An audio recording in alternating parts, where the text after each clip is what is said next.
नमस्कार, मैं हूँ doctor Malti Bhojwani, obstetrician and gynaecologist and IVF consultant, director Malti hospital एवं test tube baby centre, Bhopal, practising since last 40 years.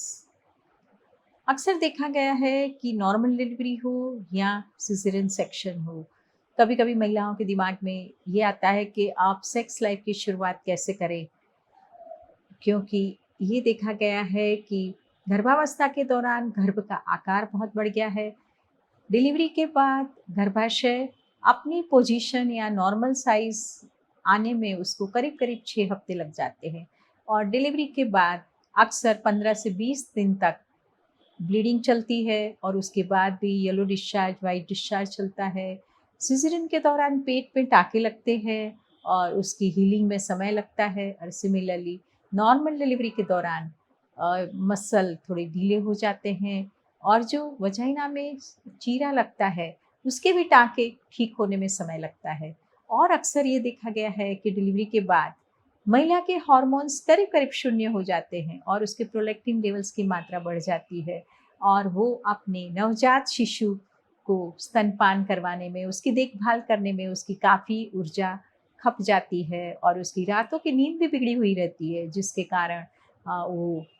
थकी-थकी सी भी रह सकती है और उसका इसी दौरान सेक्स ड्राइव या उसका लिबिडो है, उसकी सेक्स में जो रुचि है, वो काफ़ी कम हो जाती है, उसका अटेंशन या उसका ध्यान सारा समय नवजात शिशु की तरफ रहता है। तो अक्सर कपल्स को मन में ये आता है कि अब इसको कैसे मैनेज किया जाए। तो अक्सर साइंटिफिक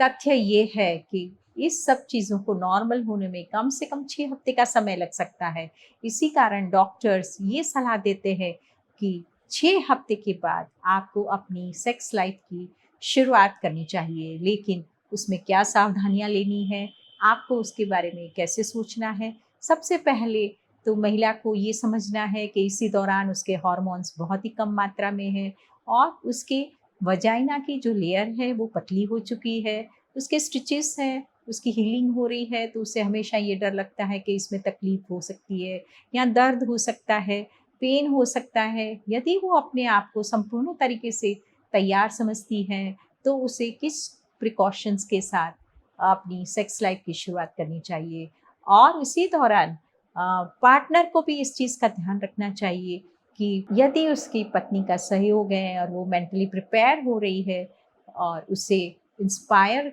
करके यदि आप सेक्स लाइफ की शुरुआत करते हैं तो उसके परिणाम अच्छे आते हैं। हालाँकि सावधानी लेने वाली बात ये है कि यदि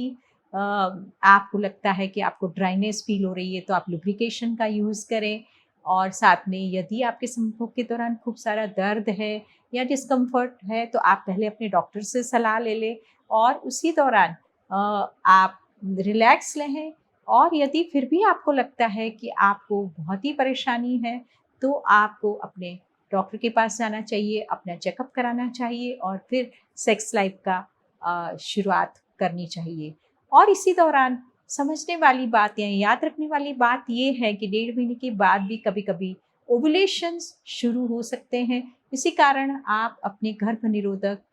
का ज़रूर उपयोग करें। ये बिल्कुल ना सोचिए क्योंकि महिलाएँ हमेशा ये सोचती है कि स्तनपान के दौरान गर्भ निरोधक यूज़ करने की कोई ज़रूरत नहीं है, प्रेगनेंसी नहीं हो सकती है, लेकिन कभी-कभी प्रेगनेंसी हो जाती है और इमीडिएटली आफ्टर डिलीवरी यदि आपको अनचाहा गर्भ होता है, तो आपको एबॉर्शन के रिस्क में से भी गुज़रना पड़ता है। इसी कारण अनचाहे गर्भ से बचे रहें, प्रॉपर आप कॉन्ट्रासेप्शन का यूज़ करें, अपने कीगल एक्सरसाइज़ेज़ चालू रखें, अपने खान-पान के ऊपर ध्यान रखें और अपने रेस्ट का ध्यान रखें और उसके बाद यदि आप अपनी सेक्स लाइफ शुरू करते हैं, तो आपको इसमें काफ़ी अच्छा परिणाम मिल सकता है। फिर भी आपको डिलीवरी या सिज़ेरियन के बाद सेक्स लाइफ के बारे में कुछ शंका है, तो आप मेरे कमेंट बॉक्स में डालें। मेरा यूट्यूब चैनल सब्सक्राइब करें और मेरा ये वीडियो अपने दोस्तों के साथ शेयर करें। नमस्कार, धन्यवाद।